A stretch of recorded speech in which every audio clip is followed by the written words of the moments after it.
Well, hello, beautiful people, and welcome to my YouTube channel. In this video, I'm helping you to understand the process of how to register a company in South Africa. My name is Tandisa Maya, and I talk all things relating to business, making money, and the family life. If you're coming to this channel for the very first time right now, you are in luck because we focus on all things that are going to develop you and grow you and help you in your journey. So consider subscribing and also switching on the notification bell so that you can know when we put out new content. And if you're a returning subscriber, thank you so much for your continued support. It is truly, truly appreciated. Now, let us get right into it. The first thing that I want to highlight is that in South Africa, by law, in order for you to register your company, you need to go via the CIPC. This is the Companies and Intellectual Property Commission. It is the one institution in our country that has been mandated to ensure the registration, formalization, maintenance, and compliance upkeep of small businesses or businesses in general. Not only small businesses, but also businesses in general. It is responsible for ensuring that all the businesses in this country are documented and they are known, they are legalized in this country to actually operate. Obviously, this is excluding the Department of Social Development, which is responsible for registering and managing and maintaining non-profit organizations. But for all other types of companies, the registrar is the CIPC. So if you want to get a hold of them, just go to their website, www.cipc.co.za. You are going to be able to find them. The first step that you need to undertake as you are planning to actually register and formalize your company, you need to register as a customer on CIPC. There is no one who does not have a customer profile that can be able to operate on the CIPC website. The only thing that you can do is to read up on documents, on guides and things like that on the CIPC website and download their information and read up on their information. But if you want to operate and actually transact on the CIPC for registering companies, for annual return submissions, from all other things that relate to, what the registrar is responsible for that I don't really want to get into in this video, you need to first register as a customer on the CIPC platform. You just basically go to their website, search CIPC on Google, literally go to their website, their e-services website. And when you get there, select registration so that you can actually register as a CIPC customer. It is completely free to register as a CIPC customer. And there are basic things that get required of you within the registration process. These things will include things like verification of you, the person that you are. So they're going to ask your details, your information. They're going to verify you and things like that linked with the Department of Home Affairs. So you're going to give your ID numbers, you're going to give your contact numbers, your email addresses and stuff like that. This is basic information that you know, like there's nothing unique about it. It's just really what you know about yourself. This is what you're required to input into the system so that you can register as a customer on CIPC. One thing that I'm going to warn you about, make sure of these two things. The contact number that you use must be a contact number that you access, and do not put any incorrect digit, because that is what the system is going to register and it's going to be difficult for you to get the correct communication. Number two, the email address that you use, make sure it's correct. Make sure you have access to it. Do not make any errors in typing that email address, because they're going to communicate for everything that relates to your platform that you're going to create. All transactions that you're going to do, they're going to be, communicated via that email. So if you make a mistake, you are going to be in trouble.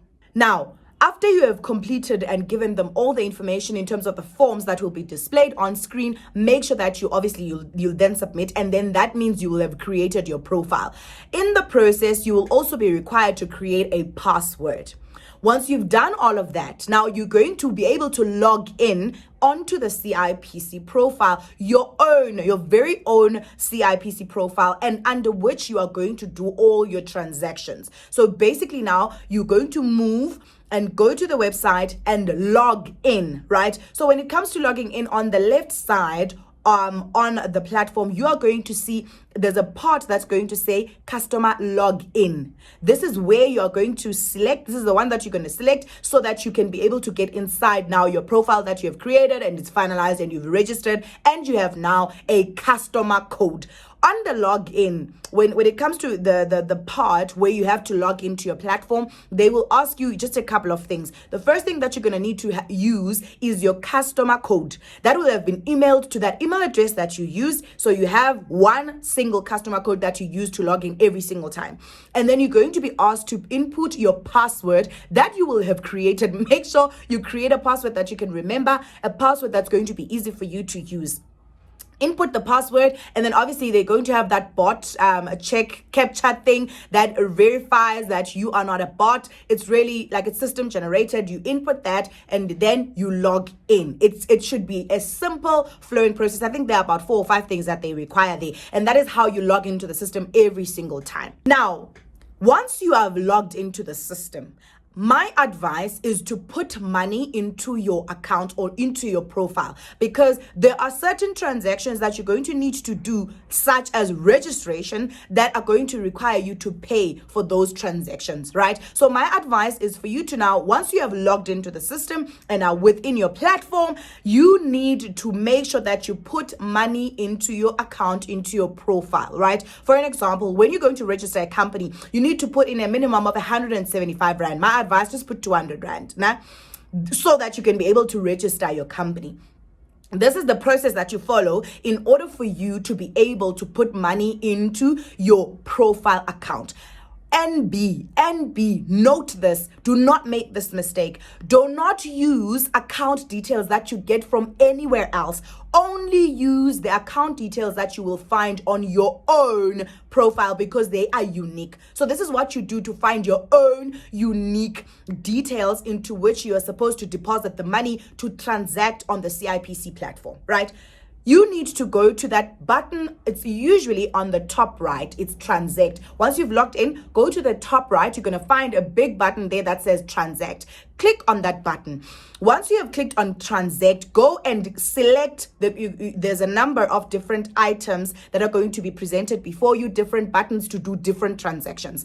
In order for you to find out the banking details that you're supposed to use to deposit an amount of money for you to transact based on your unique profile, go to transact and then select the button that says banking details. When you land on banking details, it is going to give you information. For an example, I do know that CIPC currently uses an ABSA bank account. So it's going to give you ABSA, it's going to say CIPC, ABSA, and then it's also going to give you the account number for CIPC. Importantly is the reference number, because in order for the money to be correctly allocated to your profile, you need to use the correct reference number. It is system generated, and to be honest, usually it is your customer code, but I do not want you to use that information. I want you to literally follow the process. Go to transact, go to banking details, and use those details that you see over there, and make sure that you deposit on the right details, the ones that are uniquely provided over there. Follow them to the T, guys, because your money is going to get lost. Imagine how many transactions CIPC handles from their bank account, and the way in which they link the deposit that you make into their bank account to your profile is by the details that they've uniquely assigned to each and every person that is a customer on their platform, right? Now, deposit a total of 175, but you can round it off and make it 200 Rand, but you can be able to do the whole registration of your company with just 175. The next step that you're going to now need to understand is that the money that is going to be taken from your account is going to be basically how much you decide to transfer to the details that you've received, from that uniquely assigned banking information that you're supposed to follow, right? But now, 2 transactions you will need to do, 2 main transactions. The first one is to reserve a name, which will cost you 50 Rand. And the second one is to register the company, which will cost you 125. In total, that's 175 Rand. So that's why I'm saying just deposit 200 Rand to be on the safe side. Once you have taken your banking details and have deposited the money, wait I say wait, it depends how quick it is. With mine, sometimes it takes 12 hours, sometimes it takes 24 hours, sometimes it takes 48 hours, sometimes longer. But it's usually relatively quick. So once you've deposited the money into the account, wait for about 48 hours. But you can just, if you do it today, the next day, go and check your profile. It should show the deposit there on the balance. On your left side, when you log in, it's going to show you where the balance is sitting on your left on the CIPC platform. It's going to, if you've deposited 175, the balance is going to change from zero. Before you deposit, it's going to be zero. The balance is going to now change from 0 to 175. If you've deposited 200, if you've deposited 200 Rand, it's going to be 200. If it is the 1,000 Rand, it's going to be 1,000 Rand, right? Give it 48 hours for it to reflect. Once it reflects, then you are ready to move on to the next level and continue with your company registration. The next step is for you to do the name reservation. You cannot register a company on the CIPC without first reserving a name, because the registrar is responsible for managing all the registrations of different companies that happen in this country. They are also supposed to ensure that there are not many companies with the same name. Actually, one company should only have one name, because that would cause confusion, and that would cause scamming, that would cause duplication. That would be a huge problem.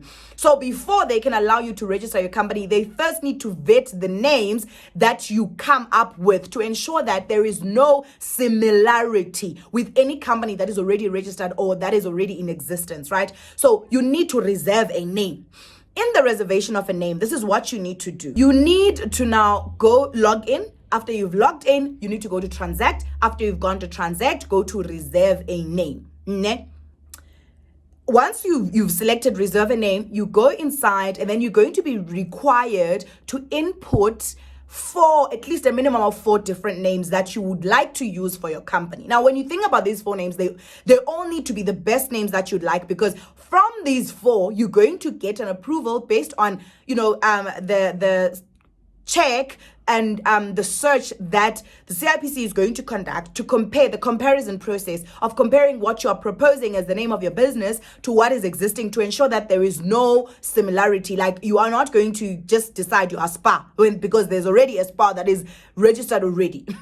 So you cannot have another different spa now. There's only one spa that exists. So basically what you're going to be required to do is to input 4 different names that you are proposing to use for your business, right? And then once you've done this, make sure that you complete the entire forms and all the information that is required as you are reserving the name. And what is going to happen, you are going to receive an email. This email is going to go to the email address that you inputted when you were registering, and then that is going to be an email with an attachment. The attachment is going to be a confirmation of, we have received your proposed names and we have cleared one. This is the one that's cleared, and it's going to give you a tracking number. Make sure you memorize that tracking number. You don't have to really memorize it, but just use it correctly, because the entire process that you're now going to take as you continue with your registration of your business is going to be done using that tracking number, because you don't have a business that is registered as yet. So they can't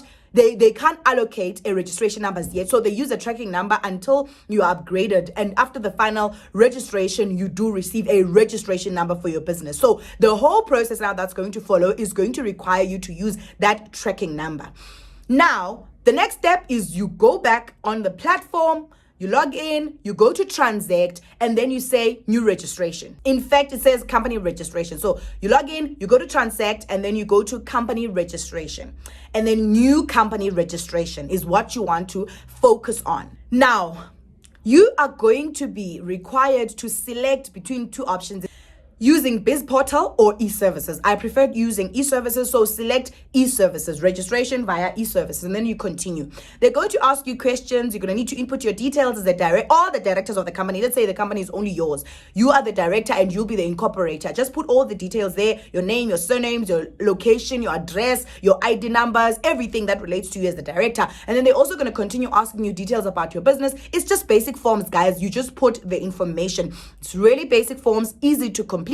Just follow the whole process. And as you are inputting all the information, once you complete then you're going to be requested to pay, and your payment is going to just be via your balance that is there. They're just going to take the money from the balance that is there. The system is designed such that they can see the money and they know it's 125 to register, so they're just going to deduct from there, and then you continue. Once you are done with everything, you're going to receive an important email. Before I forget, they are going to, while you are starting the process, require you to input a name that you have reserved, and that is where you're going to link it via a tracking number. So on that part, that requires you to put a tracking number for a name that's reserved, because you have received that email that approved the name. You are going to then use that tracking number and input it there, and then continue filling everything on the forms. And then once you have completed filling in all the forms, you are going to then be taken to an email. But it does not mean the process is completed, but you have finished a certain step or a certain level in the process. And then it goes to your email. On your email, you are going to receive a form. The form is supposed to actually be signed by all the directors and incorporators in the business, right? So it's got two boxes. It's got a lot of information, and then two main boxes are what I want to draw your attention to. You should print out that document that you will have received at this stage, and then sign. Each director must sign under their name or on top of within the box. Make sure you fill all the information inside the box, because I've seen sometimes CIPC will reject the submission because there is the signature overlaps the borderline of the box. Just make sure you complete the information right inside the box. This is your signature, the date on which you signed the document. All the directors need to. If you're the only director, you're the only one that's you're going to sign twice as an incorporator and as a director. After this, you need to take your document, that document that you have completed, scan it, because you're going to now be uploading it, right? You've got two options now to take the information back to CIPC. You will be required to also submit these three main things, right? It's going to be that form that you have signed, and then it's going to be the certified ID copies of all the directors, and then the certified ID copy of the customer that on whose profile the registration is being done. So remember, you registered as a customer and now you're doing all these transactions. That means you are the customer. So your ID, your certified ID copy, also needs to be part of the documents that you send back to the CIPC. Now, you've got two main options to return the documents to CIPC. On the email that they sent you, this form that you have signed within the box, right? That form, you are going to receive information, a lot of information that tells you a lot of important things. You need to read that. It's also going to give you an email address where you are supposed to return back these documents that I've just mentioned. The form you filled as the directors and incorporators, and then the certified ID copies of all directors, and the certified ID copy of the customer the profile belongs to. Right? You can either email them to the email address that will be provided. Do not reply. You cannot reply, because CIPC, the system is set up such that emails that go out don't get responded back to. They are read only.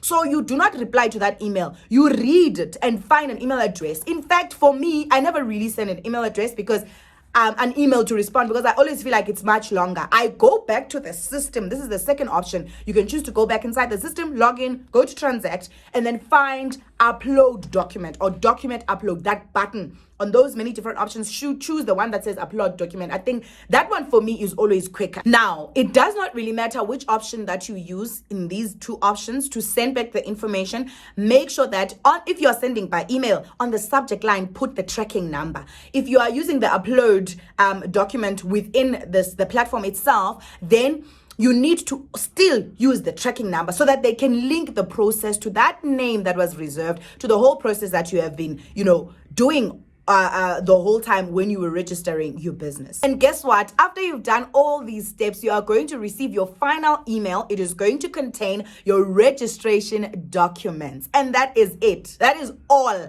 But the important thing is that you need to read the information that will be contained in that email and the attachment, right? Which is your registration documents. Make sure that you read them, because they've got beautiful information in terms of the next steps that you need to follow as you are building your business, like advice and compliances and other places where you need to go and knock to ensure that your business is in order, right? So yes, after you receive this email, it's going to have an attachment. It will be your registration document and your proof, your evidence of that you have successfully registered your company. It's going to have your company details, your registration number now assigned to your specific company, your financial year end, your addresses, your details, all the details that you the details that you input. Okay, I don't know how that English is supposed to sound, but all the information that you had included within the whole process, they will be reflected on that registration document, and voila, you will have a registered legal entity in South Africa, which will be a PTY Ltd. This is the one that I'm covering in this video. It's just a PTY Ltd. But the processes are more or less the same, but with other kinds like a cooperative, if you want to register a cooperative, it's a little bit complicated, and other types, they're a little bit different. Most small businesses, when they want to register, this is the option that they use, and it is the recommended option for them to register their companies. And yeah, that is it from me for today, and thank you so much for tuning in. I hope that you got what you were looking for, and if you still have further questions and areas that you want me to clarify, just drop them in the comment section and I will definitely try to get back to them. For people that are coming here for the first time, thank you so much for coming through. Consider subscribing and consider clicking the notification bell. But if you are coming through for the empteenth time, thank you so much for coming through. We truly appreciate your support. That's all from me for today. Until next time, stay absolutely blessed.